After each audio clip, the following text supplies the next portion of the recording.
Hi everyone at the Profitable Tradie. My name is Ricky He. This is my application for the strategy coach. This is my first take. This is my office. It's the 24th of December, 3:30, and let's get to this. So in this we'll be discussing 2 minutes on the project, and then 2 minutes I'll be proposing to the client.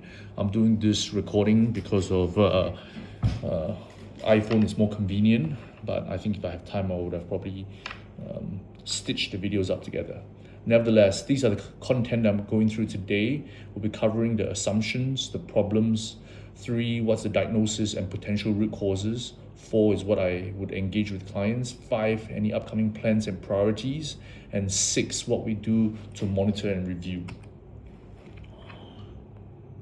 So with this, the assumption that we're making, one is the business owner is called Joe. He runs a plumbing company, works 60 hours a week, 3 full-time employee, business for over 3 years and never drawn any dividend. So he's also quite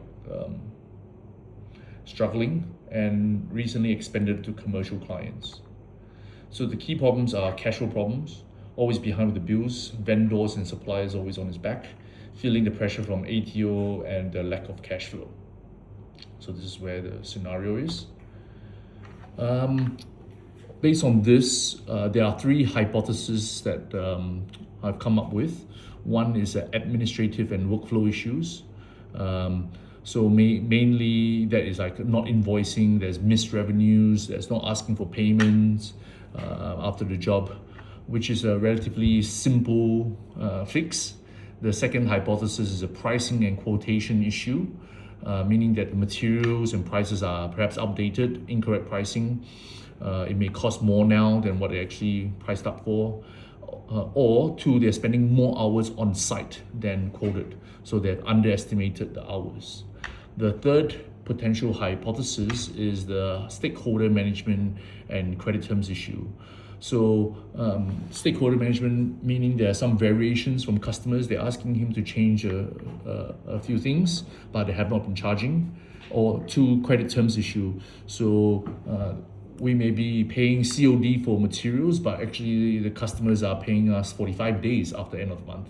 So there will obviously be some cash flow gaps. So assuming this is the client, I will share the Profitable Tradie values to boost profits, reclaim time, and build a non-reliant business. This is to suck up to you guys. Then 4B is on the engagement. So Joe, we've looked through your business and we have a few hypotheses on the potential problems that you may be facing. We're thinking these are the 3 areas. One is the administrative and workflow issue, which we've ruled out that it is not any missed invoicing, but rather is we are not asking the customer for payment. So if we have missed invoicing, that means none of this would have no track record, no administrative. That's a bigger problem. So it's not as bad. It's just simply opening our mouths and asking for payment. Second issue that we have is a pricing and quotation issue. I believe it's not about the pricing that's incorrect.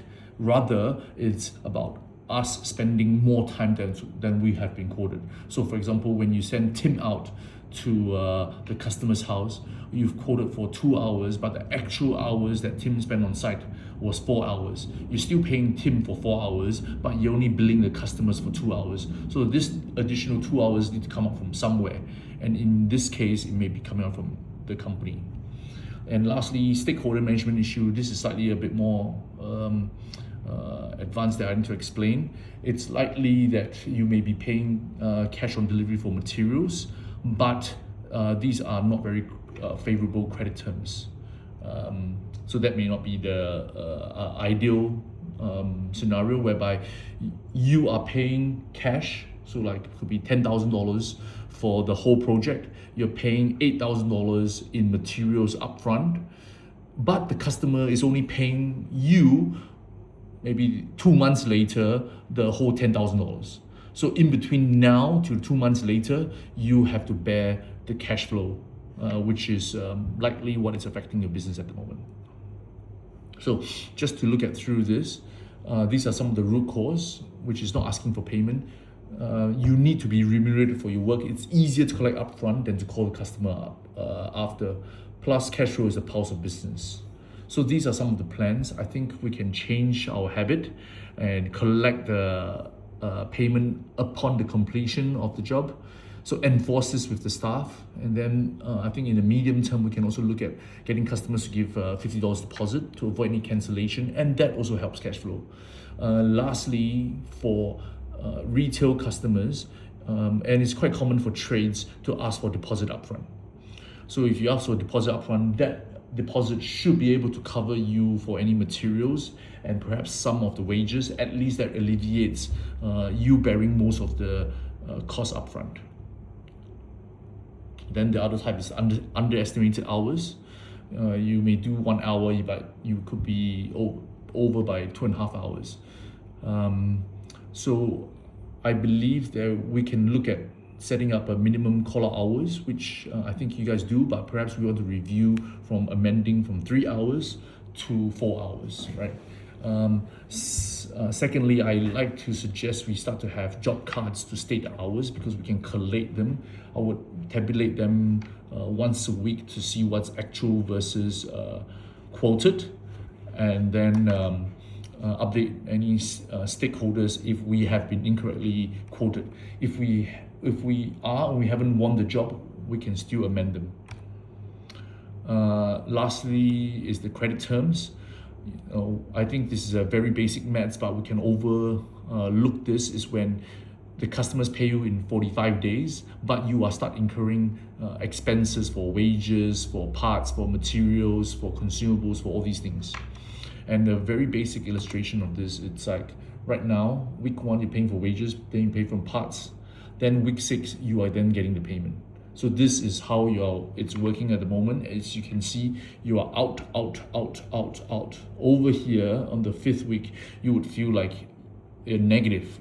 You don't even know why your business is pouring so much money out when, because your payment's only coming in much later.